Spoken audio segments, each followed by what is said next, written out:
Bonsoir, mon amours. Hello, shalom. It's Saturday night. We're here for our secret sermon, the secret teachings of Jesus. I am reading to you out of the Nag Hammadi scriptures. And basically, I just really wanted to read the Gnostic Gospels, like the Dead Sea Scrolls, and then the Nag Hammadi scriptures, and some of these different works. And I just didn't know when I'd have time, so I thought I'd make it a segment, and we could do it on a weekly basis for fun. I'm not a theologian or anything. So what we do here is I will read a portion and then I will unpack it and I will give my impressions and what I feel like is coming through for me. And I will mention this. This is pretty fun. So I was like just randomly looking through. This is what I do. Right before I decide to record, I pick a random portion from whatever like book that we've been on. Like I try to stick with the book, but I'm not going in any particular order in these unless they require that. But the Gospel of Philip is like, it's very X-Files. You can just pick out any episode at any time, right? So I basically have just been picking these out randomly, and then I will read them kind of right before I start the video, and then so it's all fresh and new to me, but I will get like sort of intuitive hits and impulses about what I think it means. And so I was opening this book to do that, and I picked out our portion, and then I started to read the footnotes just so I knew which ones were down there. And I noticed that it said like something else to meditate on would be like this portion or verse or whatever. And I was like, oh, I guess that's true. These little portions in Philip are just these like little 1 or 2 paragraph snippets. And they're all these like really abstract like ideas and these like really heady like sort of images that they're very symbolic, and you just kind of have to like chew on them and like let them like sort of marinate and simmer, within your consciousness for a while. But I was just looking at that. I was like, oh, okay, that makes sense that they're kind of like meant to be something that you read and then like meditate on or whatever. And the subconscious sort of like informs you about it, which is really interesting, which is basically what I'm doing now. It's just like in a fast forward, like on the spot way, very improvisational. But I did wonder in reading, the thing about the meditation, I was like, oh, that puts this into a different context, all of these portions, somewhat. So I wondered in the introduction, like, is there an introduction to the Gospel of Philip where it gives it some context? And I did find one. There was an introduction. It is very thick and dense. Like, it's like those page-long paragraphs where you're like, I don't know. I can just like giving up hope, right? I can't deal with it. I can't face it. But I started to skim through where the scholars or whatever, set you up for what you're about to read, which I haven't read, but I did skim through it, and we've been right on track. I've been nailing it. I couldn't believe it. I was like, wow, okay, so I guess we're not way off. So good on us. Like we're really moving along, and we're trucking it. And I actually have picked up on something on this portion that these scholars did not mention, and it might be because they are not Kabbalists and they don't study Kabbalah, so they don't know everything, right? Okay. Let's see, other things of note. I like to do this on Saturday after work, and I usually work on Saturday, so I end up doing this late, and it happened to fall around the midnight hour, which was a very kismet accident, but it really is in alignment with deep study, especially in a sort of Hebrew tradition as far as like rabbis and Kabbalists, particularly ones that are preoccupied with the mystical nature of things, believe that the time of midnight is like this open portal of this specific quality of energy during the day. There's like these cycles of energy every day. And sort of the midnight hour is very powerful because not only is it a very stabilized, like positive to neutral energy, very grounded. It's called central column energy. It's like a Kabbalistic concept. But it's also like this liminal space between the end of one period or cycle and the beginning of the next. And so even in other magical and mystical traditions, like midnight is a powerful portal of energy and a window in time where the veil is very thin and we can, kind of connect to non-material wisdom and energy and whatnot. So we study at midnight, and a lot of rabbis do, and especially during the high holidays, there's certain times that they stay up overnight, which is coming up. I think it's like right after Yom Kippur. I can't remember whether it's between Rosh Hashanah or leading up. It's sometime during the high holidays of fall. I know that it's coming up. There's a lot. I'm trying to teach myself how to be like a Hebrew Kabbalist with like no other like people around me who are. So, it's just like I'm doing it bit by bit. I'm learning as I go, but it's great. Okay, so now that we have talked about the significance of the time that we're studying, let us just dive in. So I'm just going to read this kind of poorly, and then I will unpack it. Oh, not so fast. I had a story tonight, and it does tie in to our subject matter in a way, or at least the ongoing theme of the book of James. So maybe go back and watch those videos. I have put the secret teachings of Jesus in like a playlist on the channel now, so you can find that on the channel page really easy. But just as I was leaving for work this afternoon, I started getting a really bad migraine. And I get the kind of migraines where like suddenly I'll look up and like there will be things missing from my vision. Like I was actually doing my makeup for work, and I realized at one point that my face looked like really distorted and there were like parts of it missing. I was like very Picasso, and I was like, oh my gosh, like I must be getting a migraine. And I get really confused and I can't say what I need to say. I start saying like gibberish or like just like all kinds of random things that aren't what I'm trying to say, and it doesn't make any sense. And I've actually had migraines so bad that like I was pulled over and given a field sobriety test and failed and had to go to jail for a DUI that I wasn't guilty of, and actually like had to go get a blood test and like all that, and like go back to the jail and get like strip searched because I had to like go to the jail and then go away to get like the blood test and then come back and like spend the night in jail with a migraine. And the migraine was causing me like having diarrhea, and I was not gonna go have diarrhea in like a jail cell toilet next to the other ladies. Like, no, okay, no. So yeah, so I get like pretty bad migraines. But depending on what kind of work you have, you might just have to just like say fuck it and just try to make it happen, right? So that's why I ended up getting the DUI at the time, because I was on a show and we were on night shoots, and there wasn't really anybody to replace me. So if I was out, like it was kind of a big deal. So I was out one day and I didn't want to go out the second day, and then I had to go to jail. It all got worked out in the end, but it was like it was the shittiest sucky thing ever. Would not recommend. And so now tonight I'm like getting a really bad migraine, and I'm like, oh shit, like I need to drive to work. Like this has got to pass quickly because I really need to go in. I don't want to call out. I don't want to be that like them down a server on a Saturday night or miss out on the money. And I was just thinking, you know what? A million times I have just decided like I'm going to shake this off. I am going to move on with my life and keep going. I will take a handful of ibuprofen. I did not have any Excedrin migraine, but Excedrin migraine is the best. And I'm just gonna be well. Like Jesus told us, like Jesus was frustrated with all of the disciples through like every story we've ever read, especially in the gospel, the book of James, because he was just like, I keep telling y'all the same thing, even though no one's listening.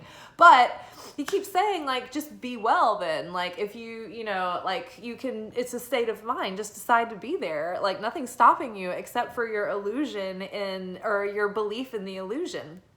And so I was like, okay, I'm just going to be well. Like, excuse me one sec. I'm just going to, like, I have a post-nasal drip, and I'm going to wipe it on my flannel on camera right now.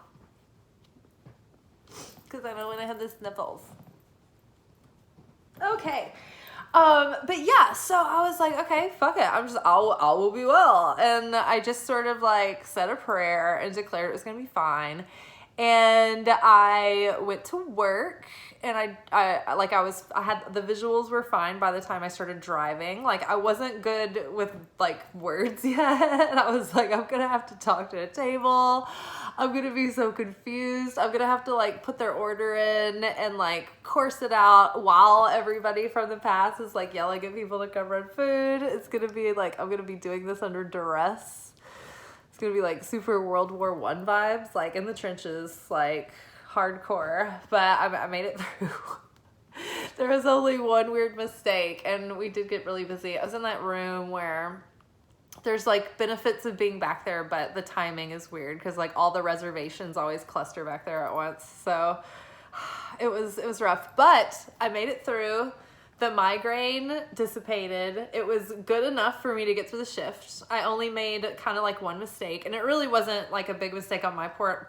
I just was like not maybe clear enough in my communication, and something like got messed up. But yeah, everything was fine, and I made it, and I was not like horribly sick all night, but I could have been, you know, like at the beginning of the shift, I could have gotten freaked out, and I could have like fallen for that illusion and been the effect consciousness and not the cause consciousness.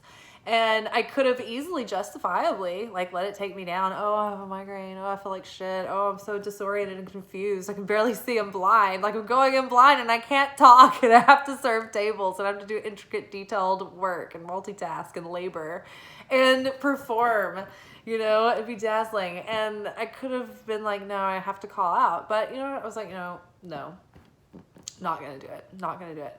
Going to go in, shook it off, and it was gone before I knew it. I still feel like the residual, like dull pain.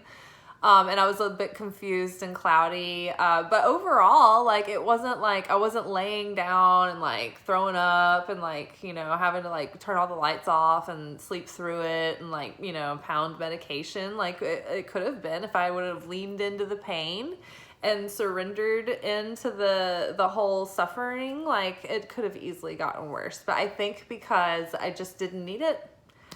I wanted to go to work. Like I was feeling good about it, you know. It all kind of like lined up, and it was successful. So I would suggest play with that, you know, if you're in a situation where you're like, oh man, I'm kind of not feeling good. Like, see if you can just shake it off. Like, remember, like we're told, Jesus says, be well, just be well. Like, just do it. Just Nike. Just say it is and it will be. And, you know, it kind of worked for me tonight. So maybe it can work for you. You know, that's not always the case. Sometimes you end up getting a DUI instead for having a headache and not drinking. But yeah, sometimes you can shake it off. Okay, so tonight's portion is called, and it is a very small portion, and I wonder how long we're going to talk about it, because sometimes I'm like, what can we possibly say about this? And then we have like 5 episodes. But I think this is a one and done. Okay, so this one is called, and we're in the Gospel of Philip, the Die Works of Levi. The master went into the dye works of Levi, took 72 colored cloths, and threw them into a vat. He drew them out, and they all were white. He said, so the Son of Man has come as a dyer. I'm going to read that again for you. The master went into the dye works of Levi, took 72 colored cloths, and threw them into a vat. He drew them out, and they were all white. He said, so the Son of Man has come as a dyer. Okay, so the master went into the dye works of Levi.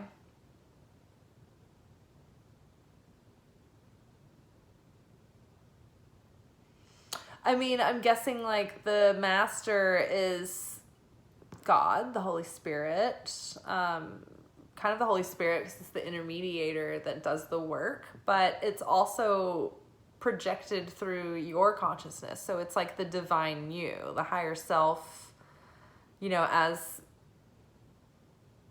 connected to the Holy Spirit is what I think is the master. The master went into the Die Works of Levi. So I feel like Levi was a prophet, and I feel like there was like the 12 tribes of Israel, and I think that Levi was one that was the root of one of the the Levites. But I don't know like how they were categorized. Like symbolically speaking, Israelite is not necessarily specifically talking about a Jewish person from Israel. An Israelite is a person who is on the spiritual path of prophecy and ascension of the soul and the ascension of Christ consciousness and the working out the tikkun, the soul assignments for this life. It's a person who is connected to Creator and they understand that, right? It's a person who has a living relationship with divine, with the God of Abraham. That is what they mean by an Israelite. So it covers anyone who's in alignment with that commitment, devotion, belief, way of living, way of life, discipline.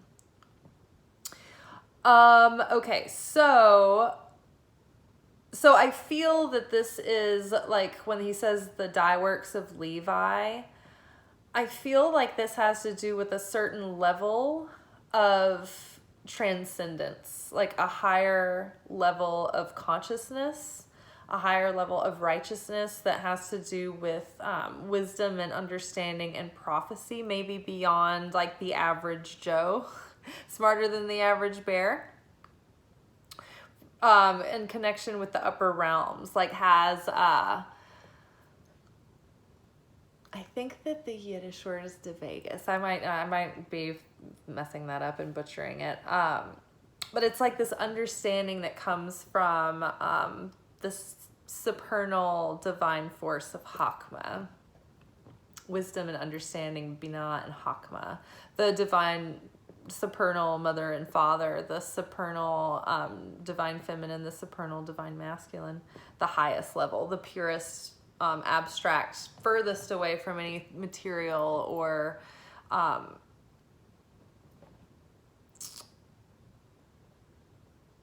reduced or filtered energy. It's like pure. But I digress. The master went into the Die Works of Levi. So the Die Works of Levi, the works of Levi would be the works of the soul, the revelation, the enlightenment, the correction of the soul during this life, and the embodiment of the powers of divine, the awakening, the self-realization, or the divine realization, the divine awakening.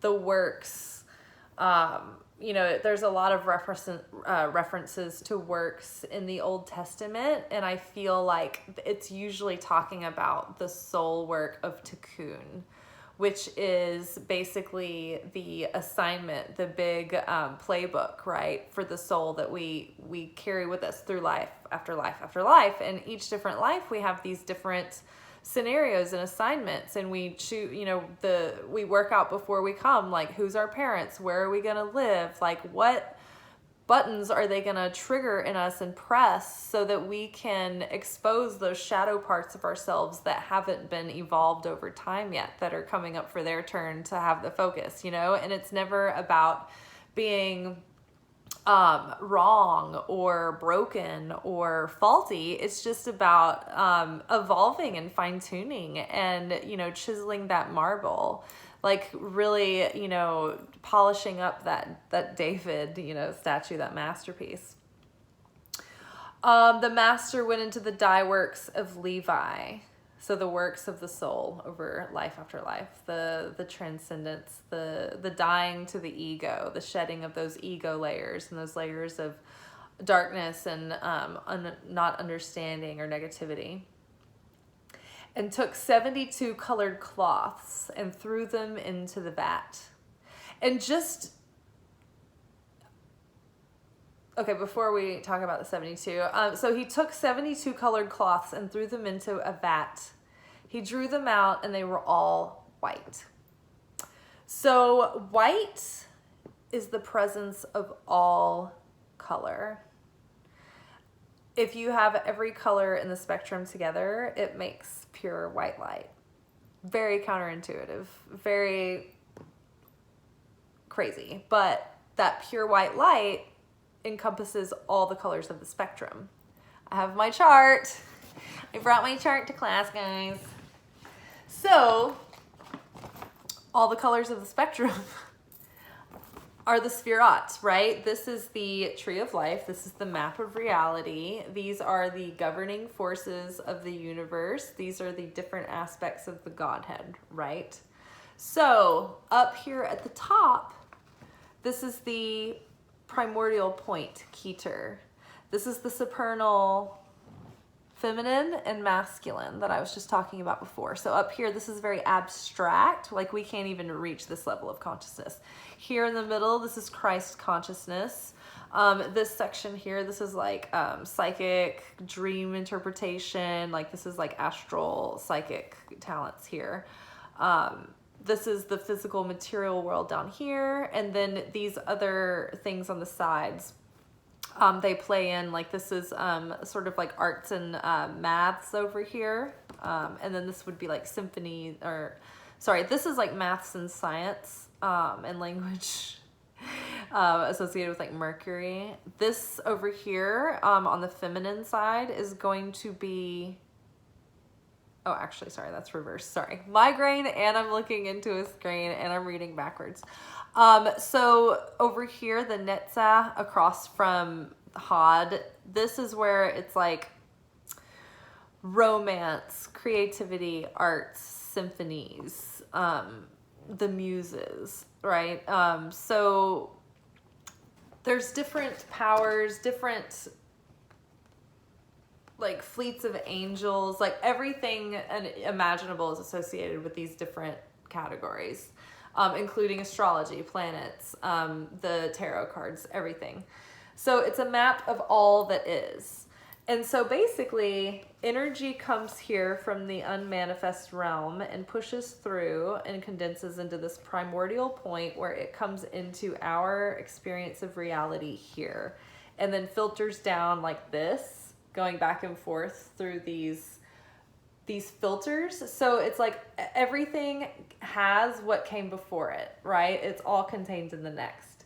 So up top, this is the purest version of every single governing force when it's purely united and it's not filtered or diluted, and that's up here. So this is the equivalent of white light that encompasses all the colors of the spectrum as one. Okay. Oh, itchy nose, and making sure I don't have snot.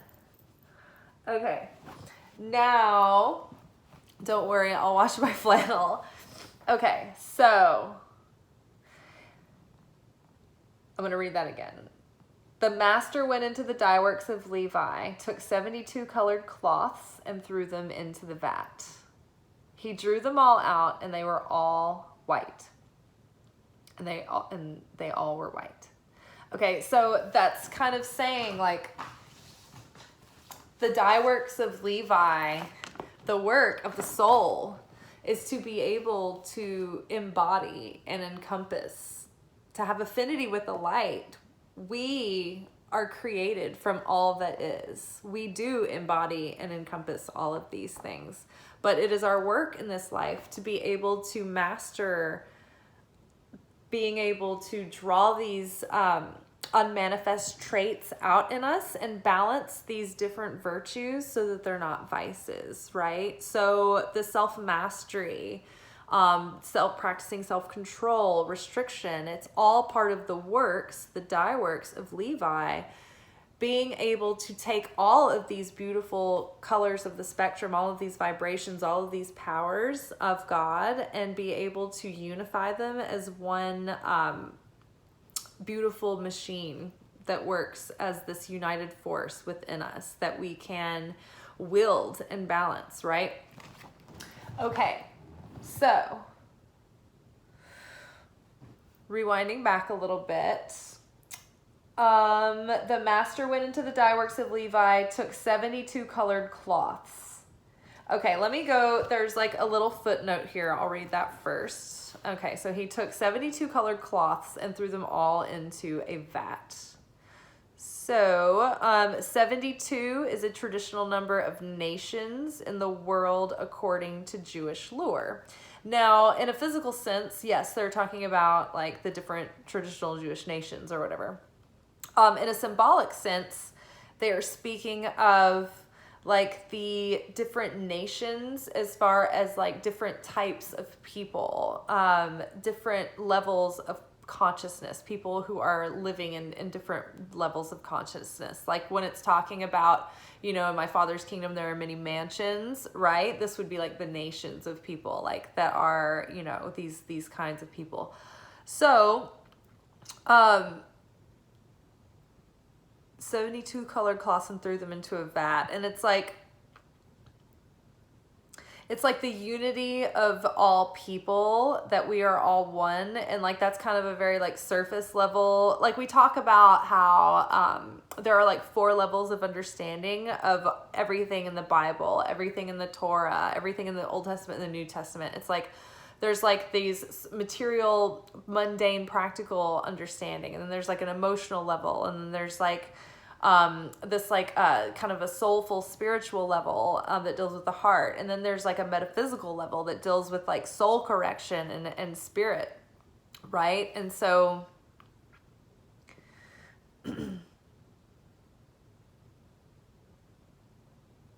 I lost my train of thought there. Different levels of consciousness and the different nations. And it's people that are understanding things at the different levels of consciousness. Oh yeah, okay, so that's one interpretation. That's right. Okay, so we were interpreting, it's called like the Hebrew word for orchard, but I can't remember it, but it's like a 4-letter word, and each letter represents the different level of understanding of each interpretation of each thing. So yes, the different tribes and nations is one understanding. The different levels of consciousness is one understanding. But the mystical understanding here that the people didn't mention is the 72 names of God, which is a chart of combinations. It's 72 combinations of 3 Hebrew letters. So using most of the Hebrew letters, there were a few left out because of their negative energy. But so it's a chart. I would show you, but it's like in my phone. I don't know how to like do all that, and I'm not going to do all that editing tonight, but look up 72 names of God chart, and you will see a grid of like each box contains 3 Hebrew letters in each box. So it's 72 combinations of most of the Hebrew letters in different combinations. And so they have different numerical values. They have different, each letter has its own meaning and energy, and then combined together, they have like a combined energy and meaning and numerical value.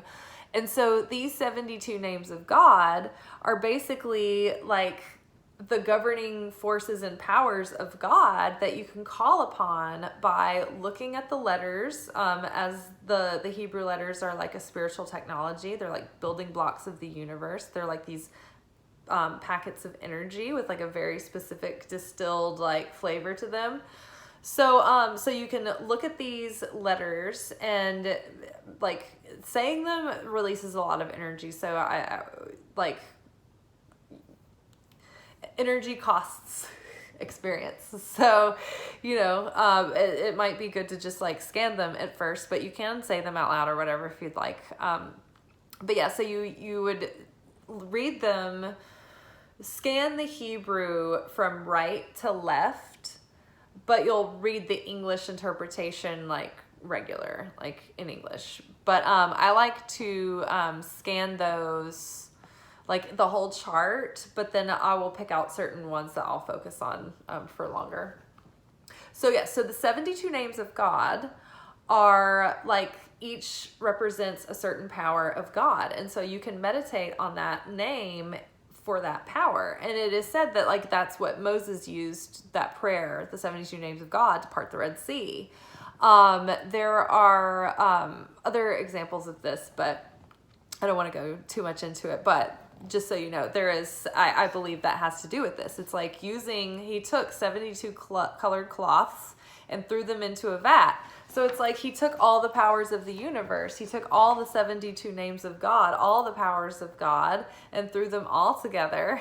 And when he drew them out and they were all white, it's like he had this one cloth, the cloth of humanity, of divinity, within our humanity, that could contain all the powers of the 72 names, but be within this material realm in manifest physical form, right? And then the last line is, so I'll read it from the beginning. The master went into the Dye Works of Levi, took 72 colored cloths and threw them into a vat. He drew them out, and they were all white. He said, so the Son of Humanity has come as a dyer. And they said that they mean the Son of Man, which is Jesus. And Jesus referred to himself as the Son of Man because, like, the Romans, as like propaganda, as political propaganda, that was like a term that they would use to like prop up the emperor. The emperor was the Son of God. That's what they always called him. So Jesus would say these like very subversive things, like like sick burns and roasts. But when he was like, I'm the Son of Man, like he was like I don't know, like being kind of defiant, I guess. But he was also saying that in a sense that he was proud to be the Son of Man because he was here, and that was of equal importance as his divinity. Like, yes, Jesus was like fully awakened in his like understanding of his divinity. He was self-realized in that sense, but he was also here 100% as a human being.